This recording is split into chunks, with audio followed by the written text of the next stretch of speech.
something that can truly make or break an e-commerce business, as we know. So no matter how many optimizations you make, if your customers fundamentally aren't the right people that are looking to buy that product, then all of those efforts are wasted.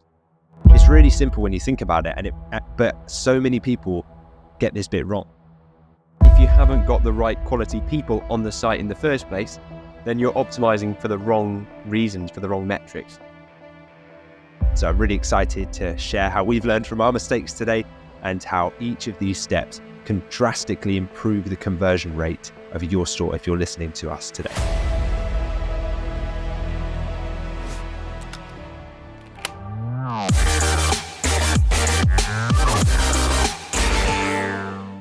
Welcome to the Dropship Unlocked Podcast. I'm Lewis Smith, the founder of Dropship Unlocked, and with me is our client success coach, James Eardley. Now, when we're not recording the podcast episodes, we're running our own e-commerce businesses and helping aspiring entrepreneurs launch their own high-ticket dropshipping businesses.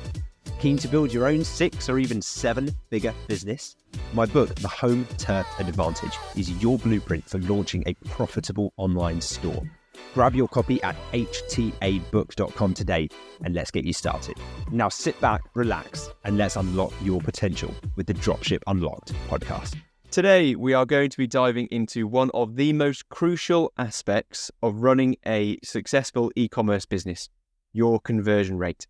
If you've been struggling to turn your site visitors into paying customers, then this episode is for you. We'll be breaking down the 3-step PTO method, which are the 3 pillars that will determine your Shopify store success. So Lewis, I know this is a method that has transformed many of our students' businesses.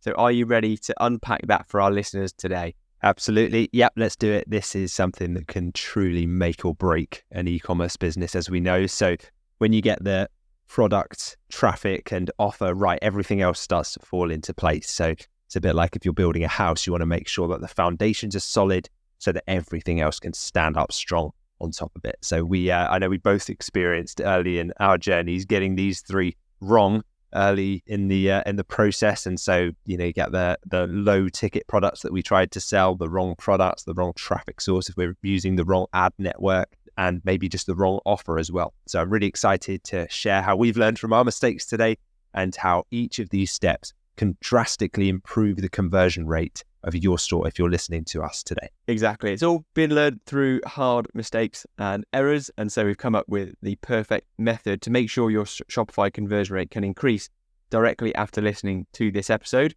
So the PTO method, may have never heard of it before, wouldn't blame you, but you're going to understand by the end of this episode exactly what that is. And the order that those letters are in, so products, then traffic, then offer, is very important because it's in order of importance. And you'll see that as we go through the episode. So firstly, Lewis, the first step of that method is product. So can you explain why product is the most critical factor in the PTO method? Yeah, this is the foundation that everything else stands on. So the quality of the products that you're selling is directly tied to the suppliers that you work with. And if you're using a model like our Home Turf Advantage model of dropshipping, where we work with high ticket products, we sell higher priced, higher value items, often from UK-based suppliers. If you're doing that and you're drop shipping with these reputable local domestic suppliers, your product quality is naturally going to be higher in most cases. And so this reduces things like returns and complaints, and it just increases your customers' overall satisfaction with the process of purchasing from you. The other thing is trust and reliability that starts to build as well. When you sell higher quality products from these reliable suppliers, customers have a good experience, therefore they trust your brand more.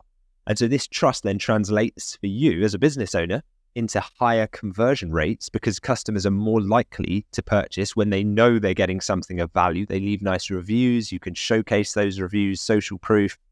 And so before you know it, your conversion rate starts to increase as well. I know that when I signed the first premium suppliers in the UK. So I'd originally signed some suppliers that I wouldn't class as premium suppliers. These were more probably easier access, lower barrier to entry, drop shipping, wholesale type retailers that I thought, or suppliers that I thought would work for our business. But I realized that firstly, there was not much demand for those products. Secondly, when we did sell the products, the suppliers weren't great. They weren't very responsive. The margins weren't great. And if ever there was a problem, the suppliers were not really anywhere to be seen. They were reluctant to help. But as soon as I signed the first premium supplier, I just realized how much less stress was involved in this whole process. And it meant for me, the benefit for me as a business owner was that I could sleep easily knowing that my customers would be happy. That the sales of the products that were going out meant that I was building a business that would have a sustainable future. So these high quality product sales lead to repeat purchases, obviously, because if a customer is happy, then they're more likely to come back. Even if they don't come back though, they leave a nice positive review, or they might tell a few friends or family members. So your word of mouth referrals start to increase. So it's not just about that initial sale, it's about building a brand that customers will come back to and return to time and time again. You're building yourself a financial future, a stable, repeatable business. So we're in this for the long term, and the better that the products you sell, which is the first part of our PTO formula here, the longer that you stay in the game, because that's what everything else is contingent on this part. So it's the difference between planting a tree that bears fruit for years versus one that withers after a single season. You want the one that you can constantly harvest and reap the rewards of for years to come. Exactly. So I think the biggest takeaways I've had from my dropshipping business in terms of improving the conversion rate has been the products that I'm selling and the suppliers that I'm working with. There's kind of two stages to this. So firstly, Lewis, we've both had that experience of working with low ticket suppliers on AliExpress, selling poor quality, cheap products from the other side of the world. And I didn't realize how wrong I was until I then worked with UK high quality suppliers in terms of the difference in conversion rate between the two. It's absolutely massive because you've actually got products that are in demand and are actually high quality that you can stand behind and customers can see straight through a low ticket option. So that was the first big step. And then the step that you've described as well is actually once you've got a high ticket dropshipping store, the next big uptick I had in my graph of conversion rate was when I went on to sign better suppliers, add new products onto my store. And when I added the products and suppliers that were really in demand, that made the biggest difference to my overall conversion rate by selling the right products. So once you've got the right products, which will make the biggest difference to the conversion rate, you also need to make sure that the right people are actually looking at those products, so people that are actually interested in purchasing those products.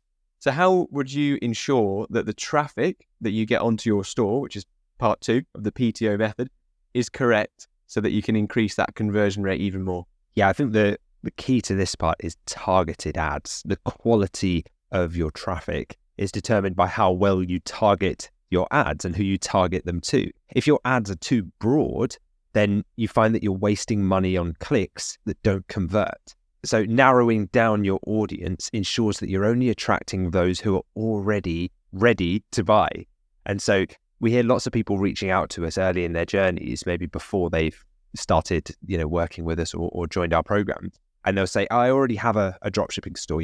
I've already launched one, and I've spent about £1,000 on Facebook ads, or I've spent 1,000 on TikTok ads, or I've spent 1,000 on Google ads, and I've had loads of clicks, loads of impressions, loads of traffic, but I haven't made any sales. And that to me is probably the most indicative evidence that not all clicks are created equal, because with 1,000 high quality targeted clicks from customers that are genuinely interested and want what you have, if the offer stacks up and the price is good and your site works, then you should have made at least a few sales in those 1,000 clicks. And so the question is, who was doing the clicking? Who's the person behind the mouse? What were they looking for? Were they even looking for anything, or were they just scrolling and they clicked you either by accident or because they were curious? Or were they not even humans clicking? Were they bots? Were they people that are out of the market that you even serve in a different country? So it all comes down to the targeting of this and making sure that the algorithm is in tune on the ad network with who you're actually going after, who are your target customers. And so focus on attracting visitors who are already searching for your products, and you'll make your life a hell of a lot easier when it comes to this. And also you'll acquire customers for a much lower cost. It reminds me of a really good example, a kind of a story analogy by the copywriter. I think it was Gary Halbert that first said this one. And he said, he posed this question to an audience and said, if you were going to open a hamburger stand and you could only have one competitive advantage, what would it be? And people were like, it would be a good location, best location, or no, it would be the best quality beef. Like that would be the thing. Or someone else was like, price, it would be price. It's all about, being the lowest price. And people shouted out all these various answers and he was just shaking his head at each one. And then he shares the answer. The only advantage you need is a starving crowd. And so it's kind of an extreme analogy, but one way we can do this in dropshipping is by leveraging Google shopping ads or even Google search text ads, because those ads capture people who already have a high buying intent and where they're already searching for the items that we sell. So they are our starving crowd. We've taken our hamburger stand and we've put it right in front of a group of people that we know are really hungry, who've just come out of like a music event or a sports stadium or something after a sports event. And they're really hungry and they're ready to go and they're searching for food. So it's like, well, then put our market there. It's really simple when you think about it. But so many people get this bit wrong. And they think that there are other factors that control this. And of course, those come into it. But, it doesn't matter. If your hamburgers are double the price of the other ones down the road, but that other van is nowhere to be seen. I guess another way to think about this is these visitors to your store who come through Google ads like this, who've shown an commercial intent to buy, they're like shoppers who are walking into a store with a shopping list. You sometimes see people in the supermarket and they're like staring at their list. They know what they're there for. And they know what they want. They're ready to purchase. So it's like, well, if we can just provide the items they're there for, then there's no like selling that needs to be done. There's not really much marketing that needs to be done. It's just a transaction of value. And so once you're up and running, continuing to monitor and optimize your campaigns will allow you to really trim the fat and the wasted spend from those campaigns and improve that traffic quality over time. So you can use analytics to see where your best customers are coming from, which clicks to which products, which geographical locations, what times of day, things like that. And you can really then start to double down on those demographics, those segments, those channels. And that's how you can create an incredibly profitable marketing campaign. So hopefully that explains the difference between low quality traffic and extremely targeted, high quality, profitable traffic. It does, because it shines a light on something that's often dismissed. And when you think about having a low conversion rate, how often does your mind go to the website and the Shopify store that you've actually built and the way that customers interact with your store when you're on the site? Yes, of course, that plays a part. But if you haven't got the right quality people on the site in the first place, then you're optimizing for the wrong reasons, for the wrong metrics. Because if you, like Lewis said, if you've got people that are not even in the market in the first place on your website, then it's going to be very, very much more difficult to convert those, no matter how fancy you work on your Shopify store, and no matter how many optimizations you make. If your customers fundamentally aren't the right people that are looking to buy that product, then all of those efforts are wasted. So traffic is a huge part, and that all comes down to the marketing channels that you are employing to increase the Shopify conversion rate. So make sure it's search intent, as Lewis said there. I think finally, we need to talk about the third part of the PTO method to increase your conversion rate, and that is the offer.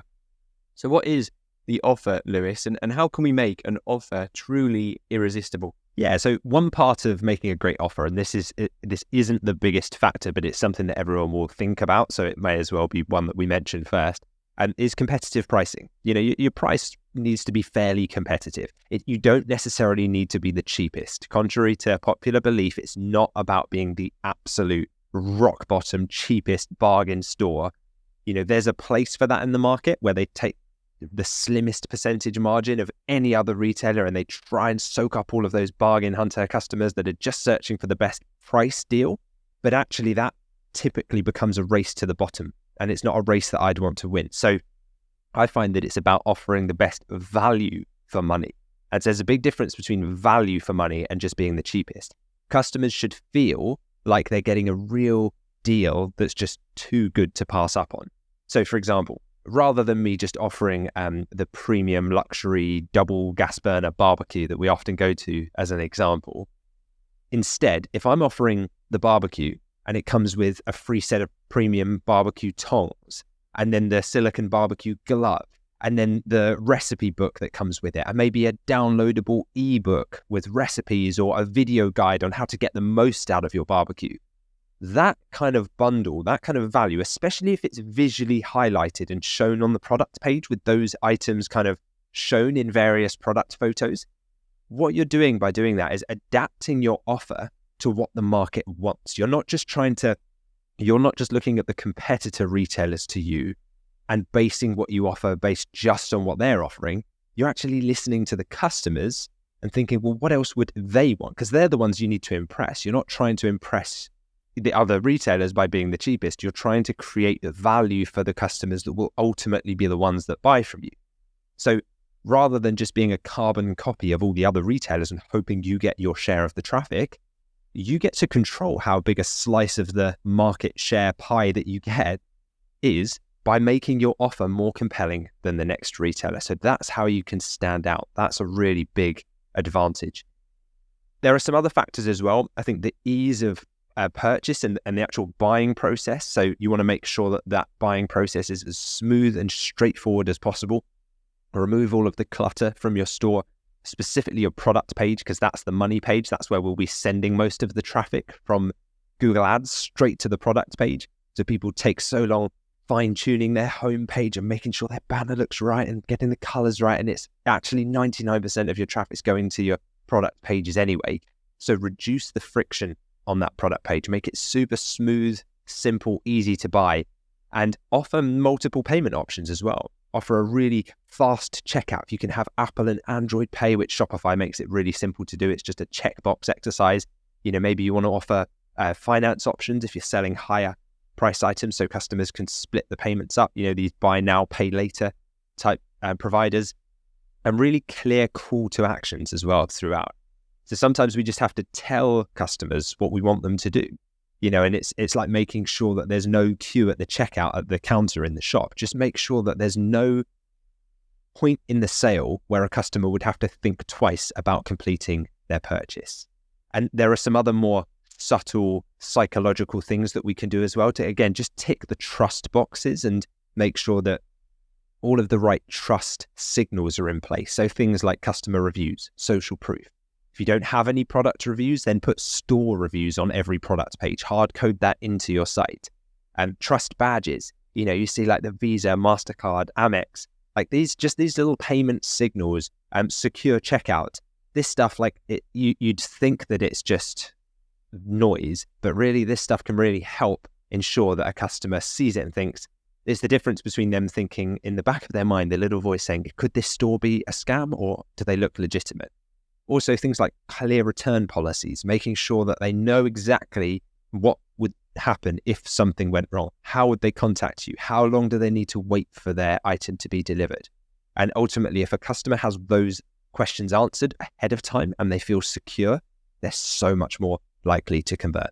Exactly. And framing the offer that you provide to customers as an actual offer really helped me in improving the quality of the offer that I was providing to customers. Beforehand, I thought I was just needing to sell products and not really see it as an offer or an option for customers compared to other retailers.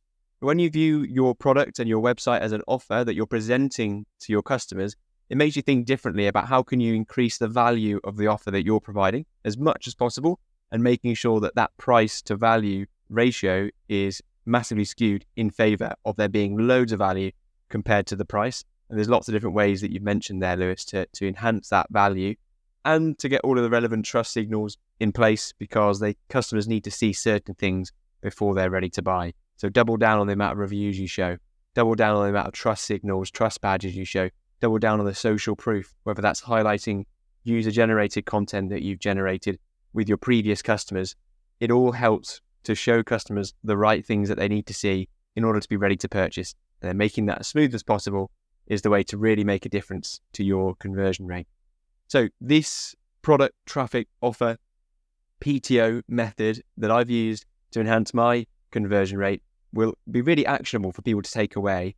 The first thing is the products focusing on what we're selling, then making sure we've got the right traffic, and then making sure the offer that is presented to that traffic is really compelling, and it will make a big difference to the bigger picture of increasing the profit that you generate for your dropshipping business. So I think for people that are looking to get started quickly, Lewis, and we want to leave them with some actionable advice that they can dive right into straight away, where would you suggest that they go? Well, first thing is probably to check out a previous episode of the Dropship Unlocked podcast that we did. It was episode 15, and it was called How to Double Your Shopify Conversion Rate. So episode 15 of this podcast is definitely one to line up to listen to after this one. It's packed with additional insights, strategies, and that complement the discussion that we've had today. So I think you'll find that really helpful. And then if you're looking to build a rock solid foundation, my book, The Home Turf Advantage, is a great next step. It's available at htabook.com. And it's a really good next step to fully grasp principles of a profitable dropshipping business and to get you up and running. Exactly. Good plug there, because it is crucial to have the right foundations to all of this discussion about increasing your conversion rate. It all comes down to what is the business model that you're building on top of in the first place. And that's obviously what you've laid out. That episode that you mentioned there, episode 15, Lewis, is one of our most popular, all about increasing the conversion rate of your store. We've also had two or three interviews actually with experts on conversion rate. There's also on the YouTube channel and in the back catalogue of our podcast. So check them out if you haven't already. So I guess a nice summary then, Lewis, for people that need to, the TLDR takeaway from today's episode of how can they improve their conversion rate. How would you summarize that? Yeah, I think just remember that conversion rate optimization isn't a one-time task. This is kind of a practice to get into. It's an ongoing process. So keep refining your products, your traffic, and the offer that you make, and you'll start to see your conversion rates increase over time again and again. And that starts to compound, and it can do wonders for your profitability as well. So just make sure you stay committed to that process, and success will follow down the line. You just have to be patient. Sometimes it's a bit of delayed gratification that you need to exercise with stuff like this. Now, if you're serious about turning more visitors into buyers on your store, make sure to implement the PTO method that we've discussed today. And don't forget, you can check out our resources at htabook.com. Enjoying the podcast? We'd love to hear from you. Leave a comment or a review, and we might just feature it on an upcoming episode. Also, for detailed show notes and resources, head to dropshipunlocked.com/podcast. If you found value from any episode of this podcast, please take just 10 seconds to leave us a quick 5-star review on your podcast app of choice. It helps us more than you could imagine. And who knows, you might just hear your comments on the show. Thanks for being part of our community. Your support helps us keep delivering a new episode every week. Now it's time to answer a question that we've had in from a listener of the podcast. So thank you very much to John, who has asked us a question. And he did that by leaving a comment beneath a recent YouTube video version of an episode. So if you have a question and you'd like to ask that to either Lewis or myself, simply comment beneath a YouTube video with a question and you might just get it answered, not just in the comment section, but also on a podcast episode soon. So this week, as I mentioned, the question has come in from John. So John has asked, "Hey guys, I'm having a bit of trouble with getting product reviews on my store. Do you have any ideas on how to upload reviews onto my site?" Yeah, thank you for your question, John. I'm sure you're not the only person with that one. So it's a great question because getting product reviews is crucial for boosting your store's conversion rate, which was obviously the topic of our discussion today. So reviews build trust, they build credibility, and those are both key factors in a customer's decision to purchase from your store.